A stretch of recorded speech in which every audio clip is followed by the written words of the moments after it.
Hello, everyone. Thanks for joining us. For those who don't know me, my name is Abba. I am the community manager for the Tackling Loneliness Hub, and I work for an organisation called Neighbourly Lab. And in partnership with Sheffield Hallam University Centre for Loneliness Studies, we currently run the Tackling Loneliness Hub. I'm really pleased to have you here today to join our webinar on stigma and prejudice around loneliness. So I will hand over to our presenters, Dr. Alma Sophia Mersha and Leah Merkel. Thank you so much, Ava. Super happy to be here. And yeah, everyone, thank you so much for coming. Yeah, it is very nice to meet you all, as I already said, and we're really honored to be part of this series. We are Leah and Alma, and today, as I already said, we would like to synthesize the insights that we gained from a conference on the intersection of prejudice, stigma, and loneliness that we organized this summer. I am currently working as a researcher in social psychology at the LMU in Munich and have become passionate about loneliness and social connection because I think that most, if not all, people can relate to this topic in some form or another, while it is also incredibly versatile and fundamentally human. Leah, do you also want to shortly introduce yourself? Sure. Thank you so much, Alma and Abba, for the great introduction, and thanks everyone for being here. So my name is Leah. I'm a medical doctor and doctoral researcher at the LMU in Munich. And loneliness is really a topic that is really dear to my heart. And over the past years, I've worked in different contexts, clinical, scientific, but also in practice, to raise awareness about loneliness and really break the stigma surrounding it, especially among younger adults, and also finding pathways for greater social connection. And there's also an exciting project that I'm currently working on together with Alma and Enya, who's also in the audience, called Lonely Less, that is tackling loneliness in young adults by bridging science, practice, and lived experience. But we'll talk about that towards the end of this webinar. And now I'm really excited to engage with all of you, and I'm handing back over to Alma. Yeah, thank you, Leah. You can, skip one slide back. In organizing the conference this summer, we were not alone and would like to shortly acknowledge our amazing team and all our international participants that were part of this effort. Some of you may recognize Harry Hobson from Neighbourly Lab, who kindly invited us here. And on the next slide, you see some pictures of our conference that brought together non-academic and academic international stakeholders. And I hope in seeing these that this sparks your interest in becoming part of our group and discussions. And I also want to underscore that we believe that loneliness requires collaboration across disciplines and all sectors. So really everyone is welcome. So we hope that this webinar serves as some sort of an entry point for more and deeper future discussions with you. And at the end of our webinar, we will provide you with different ways to connect with us in the future, both personally via the hub or on our professional websites. So what to expect today? You can see on the next slide. I will start giving you some basic insights from the research perspective into our current understanding of how prejudice, stigma, and loneliness intersect. Then it's your turn. We will dive into a reflection exercise, exploring how these dynamics show in ourselves, others, and more systematically. And Leah will then guide you through some practical challenges and ways forward in bridging science and practice. And finally, we hope to still have a couple of minutes left for your questions and discussion. So before we start addressing stigma and prejudice specifically, I would like to ask you what loneliness is for you, and maybe someone or one of you is open to share their experience with us while the others reflect on their own.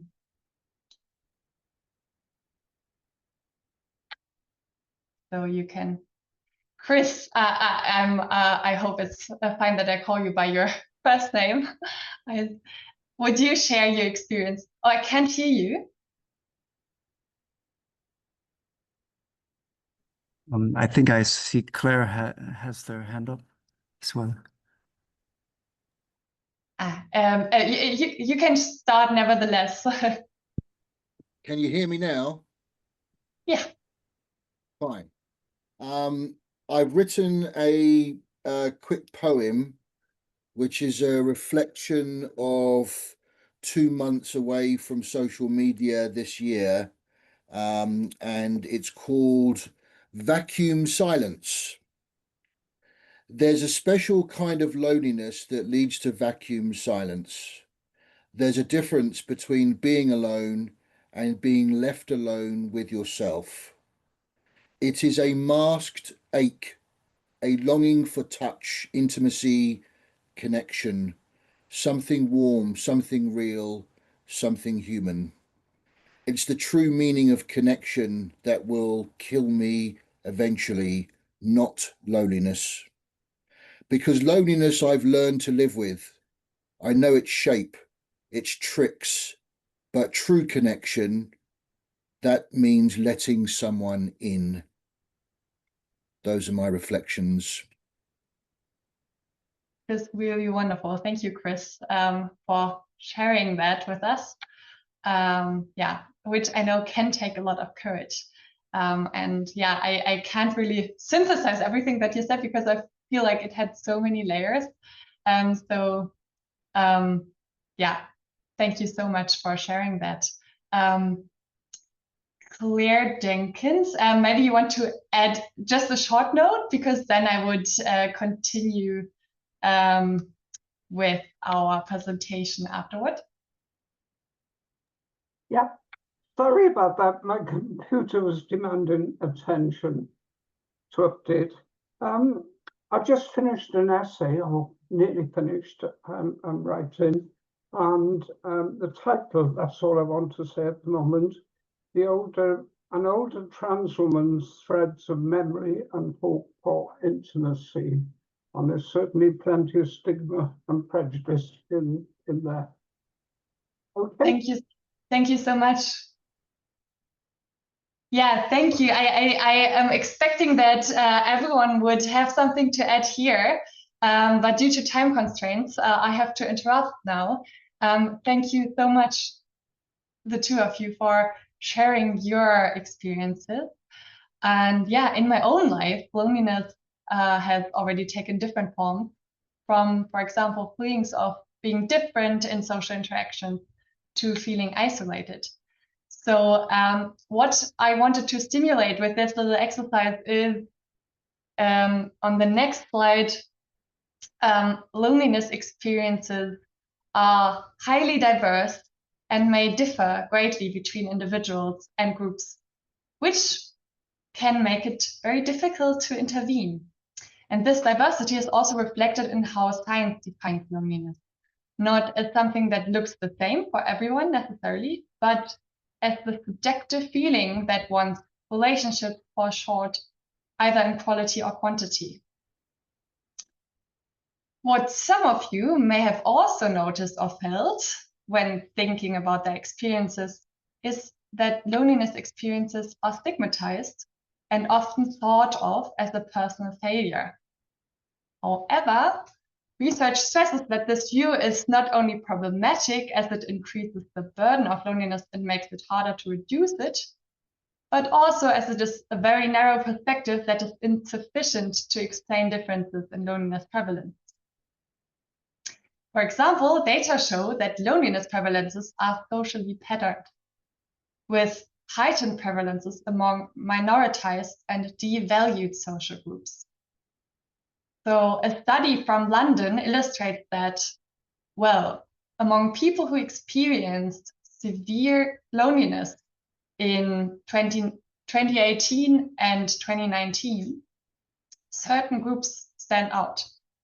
So particularly those who are socially or economically marginalized, such as people living in poverty, unemployment, or otherwise low income, Londoners, gender and sexual minorities, and racial or ethnic minority groups are particularly affected. And all these groups thereby share one common factor, which is stigma. So before we illuminate the link between stigma and loneliness further, I want to shortly step back and look at the concept of stigma and prejudice so that we know what we're talking about. The two concepts both refer to negative attitudes toward individuals or groups that can lead to discrimination. Thereby, prejudice and stigma may differ in who or what specifically they target, but they often conceptually overlap. I will therefore use the terms somewhat interchangeably, as there's no perfect consensus on the exact distinctions, but I'm super happy to discuss how we could sharpen them. Stigma can operate on multiple levels. On the micro level, it can manifest as self-stigma, reflected in attitudes, beliefs, and behaviors. On the meso level, it can manifest as interpersonal stigmatization, coming from families, friends, and social networks. And then on the macro level, it operates as structural or systemic stigma through discriminatory policies, communities, and institutions. So, for example, as I tried to depict in the last slide, Trump saying that there is only two genders, and regulations that come with that policy. It is already well established that stigma and loneliness are closely linked, but recent machine learning evidence even suggests that among 32 notorious factors such as couple satisfaction, emotional stability, self-esteem, hours spent alone, daily prejudice, or stigma, may indeed be the most statistically important correlate of loneliness. So we may be onto something relevant here with regard to loneliness. It has been suggested that there are multiple pathways through which stigma, on the next slide, seen as in the form of interpersonal exclusion, may relate to loneliness. In a big review paper, the group around Manuela Barreto assumed that interpersonal exclusion can both directly lead to loneliness, but also indirectly via its impact on physical health, psychological well-being, and financial security, as well as through opportunities and motivation to socialize and general relational strain. These pathways are best understood so far with regard to self or interpersonal stigmatization, while psychological research, in particular on systemic stigmatization, is still scarce.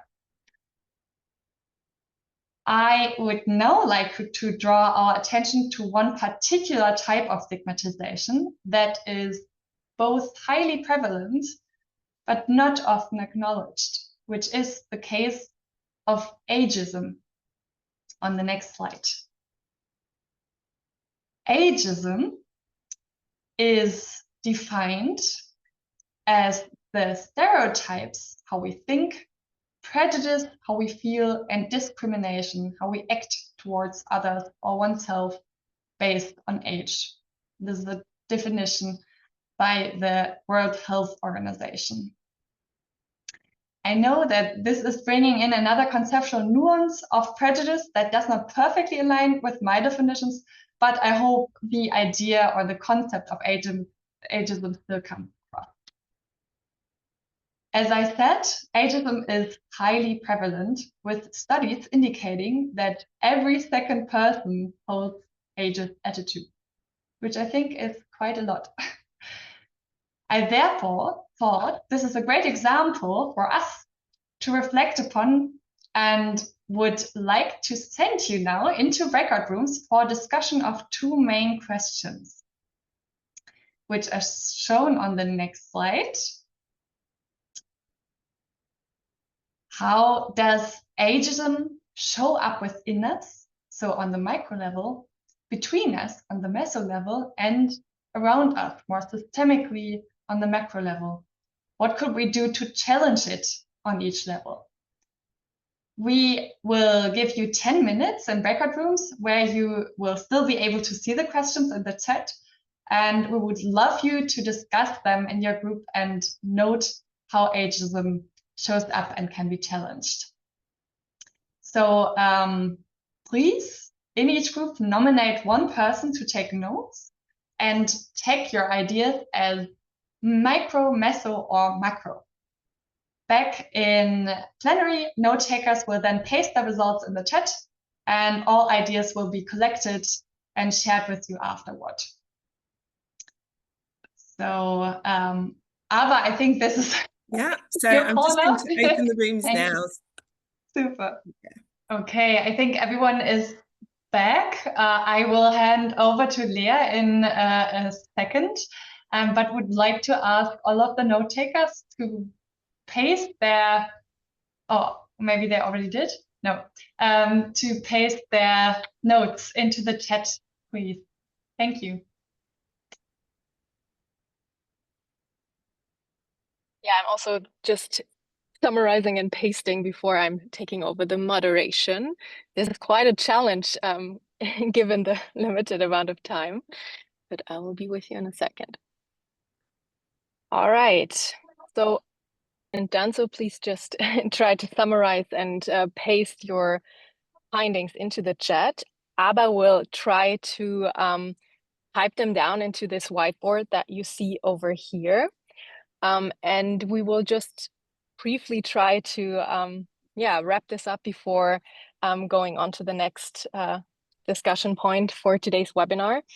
And let me maybe share some insights from the breakout session that I was part of.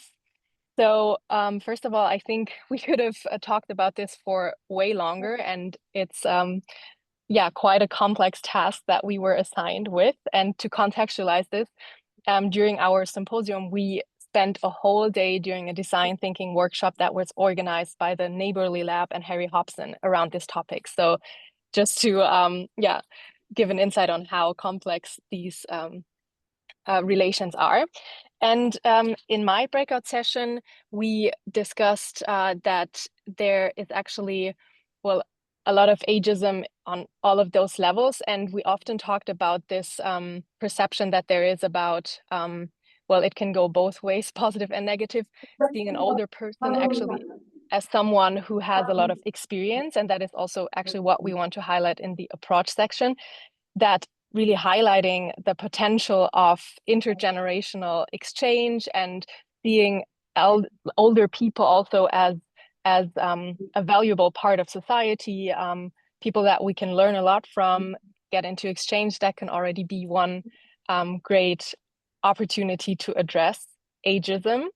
But we also talked about older people actually internalizing ageist perspectives themselves. So we named examples like imposter syndrome, having the belief that one is not able to learn new technologies, or stepping back for younger people.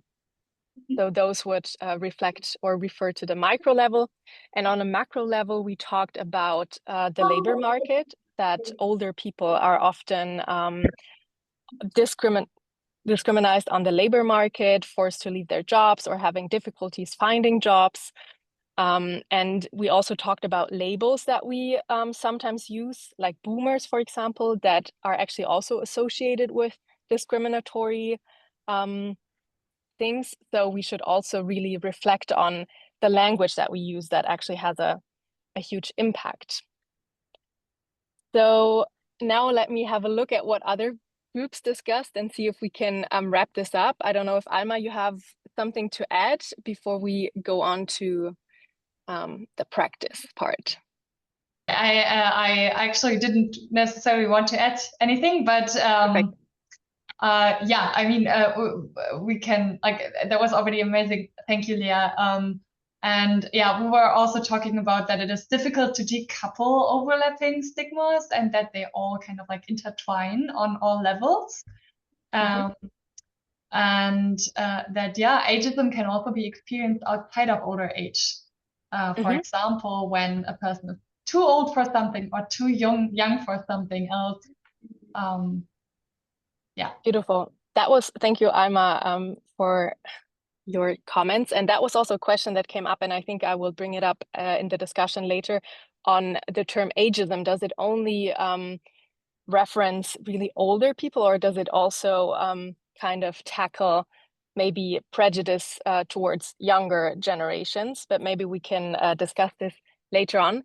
And for the sake of time, I would now ask you, Abba, to maybe go back to the slides and we can finish this board during the rest of the webinar and share it afterwards, because yeah, I think this will take a bit longer. Thank you, Abba. So, well, thank you all for your input. We will summarize this and share it after the webinar as well. And as I said, this is a very complex interaction that we're addressing here, and this is only the start of a broader conversation.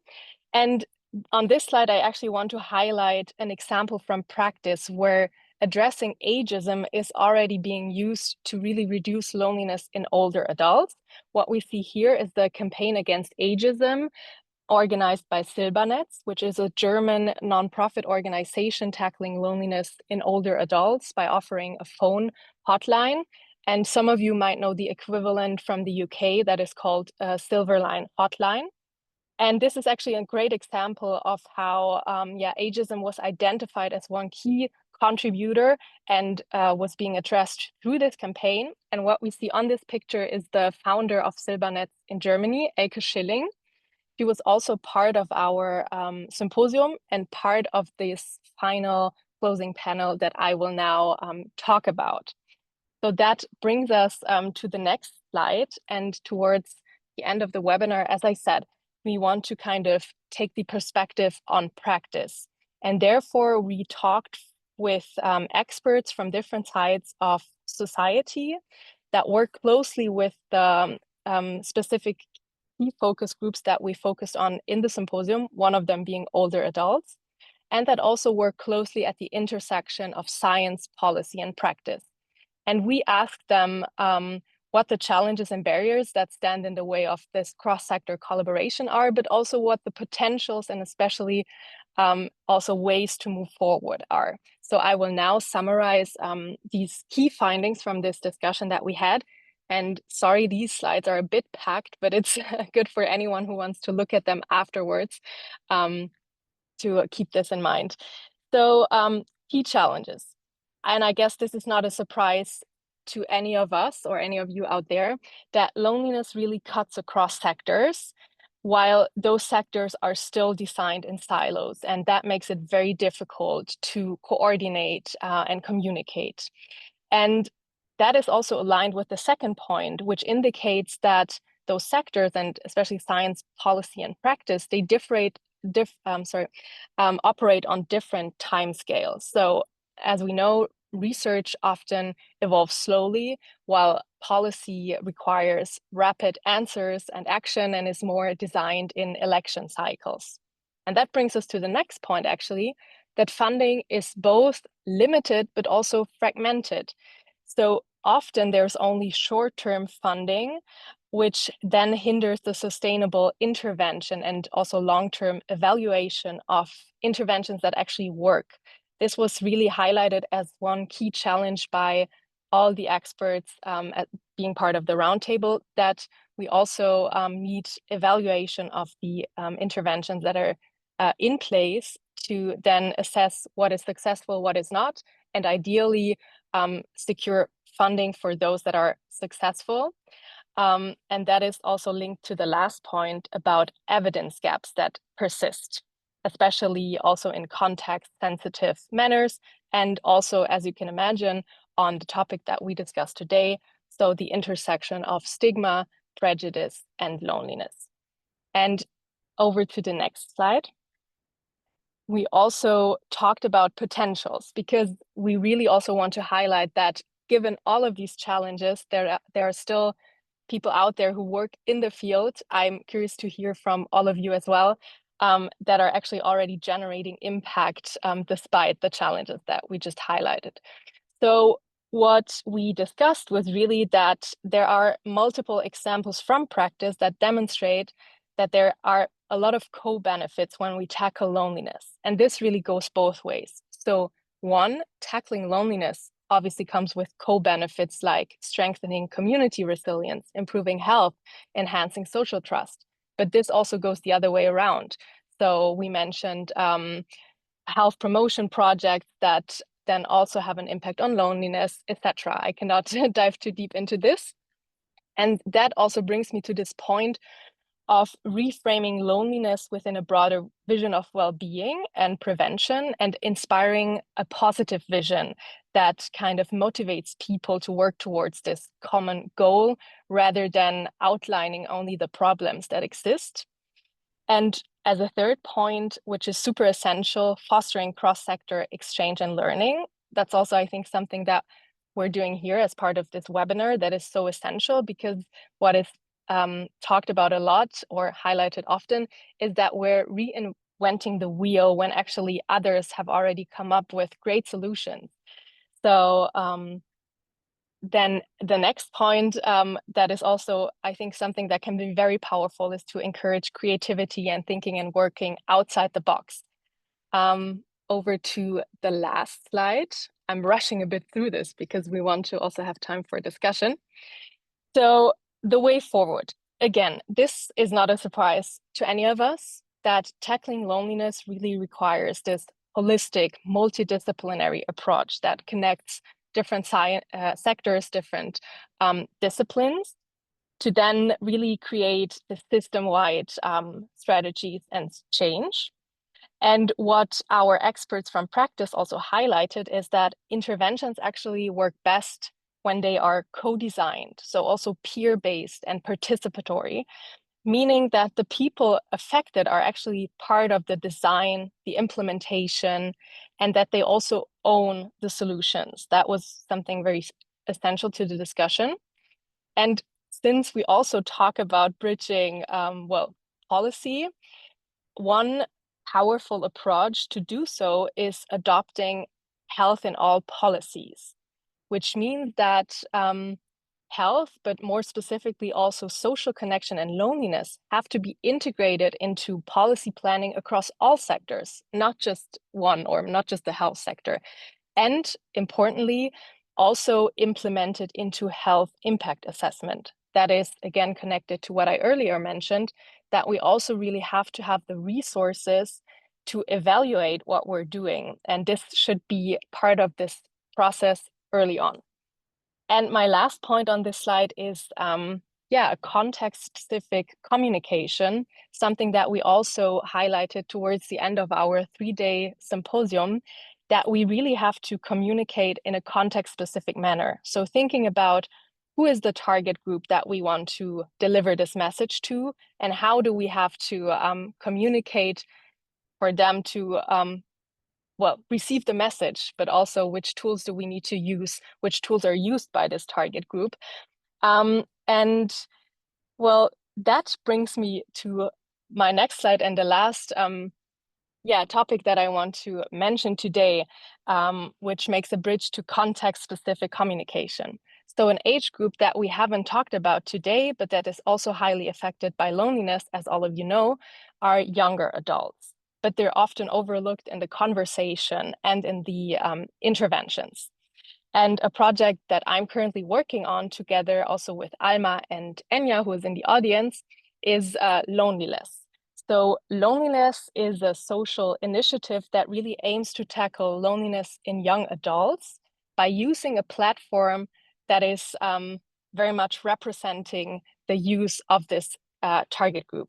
So we are currently producing a video podcast in which we'll bring together voices from science, practice, and lived experience to really look at loneliness from different angles and break the stigma around it. And that is also a good connection to last week's webinar about young people in the digital age that I found really helpful. So our first season will launch in November. I'm advertising a bit here. And I also want to encourage everyone who is interested to please get in touch and reach out. We're always happy to connect, and we're also looking for guests for our season 2. So I'd be more than happy to connect with anyone interested. And with all of that being said, now over to our last slide and over to the discussion. We now have roughly 10 minutes for your questions. And we also be curious to hear from you which examples of cross-sector collaboration that you might know that address loneliness and stigma in an effective way. Thank you.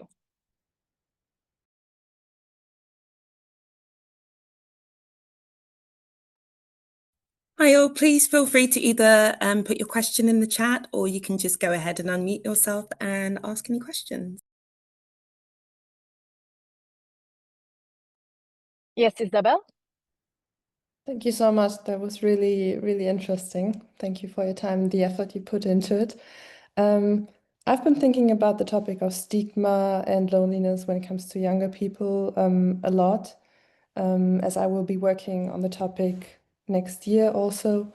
And because I do have a background in communications, I was kind of like examining what is out there already, like what communications, what campaigns do we have in order to target younger target groups and also destigmatize the topic. And I found it quite interesting to see that most often, well, first in Germany, there's not much, but when there is, I feel like it's very often not the right, how do you say it in English? The right person or institution that sends it. So I feel like I've seen a campaign that was actually quite good. So just to give you an idea, there was like a picture, I think there were 8 different motives, and it was always about a person that was like, imagine a young person going out partying, and then everything surrounding the person would be like blurry. And then it said like loneliness is always parties with you, or you name it. So I found that to be really, really good.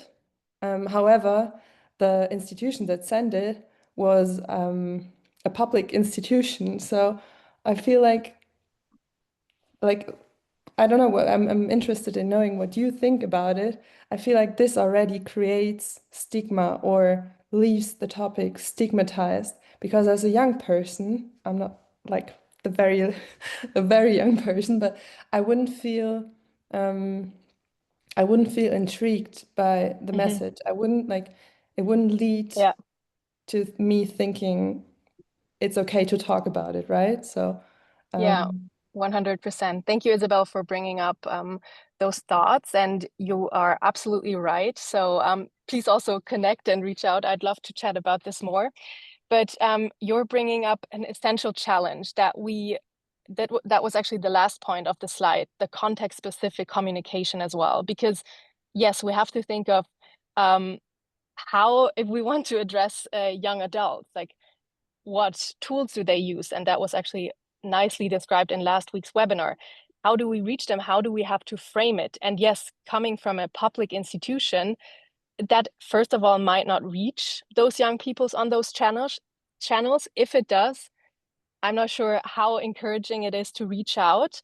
So this is really complex, and again, an essential takeaway that we mentioned about these peer-based approaches, and also one reason why I hope that our intervention will actually be successful, because well, I can be very open about this. My motivation comes from lived experiences as a young adult, and I experienced a lot of stigma around it, but also a lot of self-stigma that I kind of addressed to myself. And so I hope that by speaking up about this, but also being kind of an advocate and being open about this, it will then encourage others to do so as well, rather than having an institution or an older person or whoever trying to bring it up. So we'll see how that goes. And as I said, please reach out to anyone who is interested to tackle this together. Peter, I think please. Peter's got a question as well. It wasn't a question, it was the slide says, can you share examples of cross-sectional collaboration? I just wanted to give a big shout out. I'm sure many people in the webinar think the same, for intergenerational projects. They're a great medium to, if you get public health involved, social work, politicians, education, all sorts of people. And what we used to do, we had loads of projects, art projects, quizzes, dancing, all sorts of things. And we used to take a baseline attitudinal snapshot of each group before we did the art projects or whatever. And we had all the stereotypes in there. The younger people thought older people smelt. They were slow. Younger people, older people thought, younger people were hooligans and didn't listen to their elders. But after working together for, maybe 6 months, maybe 6 weeks, it has a kind of magical effect on people. And they saw people, the other generation, as human rather than as a stereotype. So just a big shout out for intergenerational projects. Thank you, Peter. I'm amazed by the work that you do, or that you shared. But I'm also wondering, have you run into challenges, and if so, what type of challenges came up in such intergenerational projects? Very, very few, I would say. Very, very few. I mean, it's the professionals getting on together, and but that medium of the intergenerational bit kind of weaves people together. We've all got our silos that we work in, but that is a great medium for getting out of your silo. I think very few challenges. I would say getting people together, that was one challenge. Getting venues, and the first few meetings might be a little bit hairy, as we say, while people got to know each other. But within a very short time, there were real friendships between the generations. So Wonderful. Only positives, really. Yeah. Thank you. Daniel Schaffer. Yeah, hi. Yeah, just a couple of things. So I used to work for a dementia charity, and we did have a campaign where younger people, so under 10s or under 15s, were asking questions to people that were living with dementia, and sort of building that relationship up on camera as a bit of a promotional thing. Worked absolutely brilliantly, because the questions that a 6, 7, 8-year-old would ask is absolutely fantastic, and it really did break down some walls. So that's just an example of something that we've done in the UK previously, but also for quite a lot of the projects that I work on at the moment to address social isolation and loneliness. We're really good at putting the resources on to bring people together and to do that, but we don't enable it particularly well. It's one thing saying there's a group here, there's this resource here, but then we don't look at why the person is in that situation to start with. So is it the transport? Is it the perceived frailty? Is it the fact that they might fall? Is it the accessibility? Is it the funding? There's a whole raft of health inequalities and wider determinants of health that sit behind that simple tagline of "I'm isolated." And as I say, we're really good at addressing the isolation, but not necessarily the reasons why that person's isolated. That's my experience anyway. Thank you. Yeah, thank you so much. Yeah, I think that was one big part that we wanted to aim at as well, by simulating this reflection exercise, to really make us think about the risk factors that contribute to loneliness on all the various different levels. Thank you. Do we still have time, Abba? Yeah, we do. I think Delena's got a question or a comment.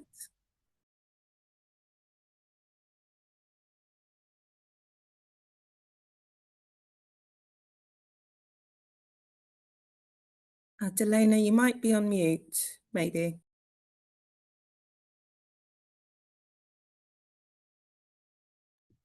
Okay, no. Do we have any more questions? I think Isabel wants to. I think Delena was speaking, but she's on mute. So do you want to try again to unmute yourself? Ah, she cannot unmute. Okay. Oh, there you go. Oh. It's working now. Oh, Perfect. no. Sorry, my screen was frozen. Yeah, I just think how wonderful it is if we could kind of have a space, maybe the hub or the forum is a space for sharing projects and ideas and best practice and learning that we've had from any projects where we could share that together to support one another's learning or any best practice, really. That's a wonderful idea. We will have a group on the hub, and I think Ava already sent you the link in the chat. I can copy and paste it again. I'm not entirely sure whether there you go. I've pasted it in the chat for you.